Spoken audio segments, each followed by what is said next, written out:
Hello friends, আবারও চলে আসলাম আপনাদের মাঝে নতুন একটি ভিডিও নিয়ে।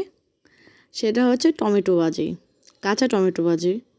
কাঁচা টমেটো ভাজতে গেলে প্রয়োজন চিংড়ি মাছ আর ধনিয়া পাতা, পেঁয়াজ। আমি কাঁচা টমেটোগুলোকে কেটে রেখেছি আর চিংড়ি মাছও কেটে রাখলাম।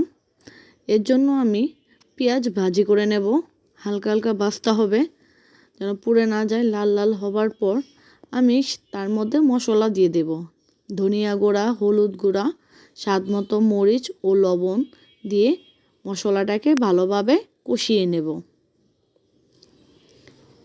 কষানো প্রায় হয়ে এসেছে, এবার আমি টমেটোগুলোকে দিয়ে দেব। নেড়ে চেড়ে আমি ভালোভাবে মিশিয়ে দেব। এবার আমি ঢেকে দেব। প্রায় হয়ে এসেছে আমাদের টমেটো, মশলার সাথে ভালোভাবে মিশিয়ে গিয়েছে। এখন আমি চিংড়ি মাছগুলো ছেড়ে দেব। চিংড়ি মাছগুলো ছোট ছোট করে কেটে নিতে হবে।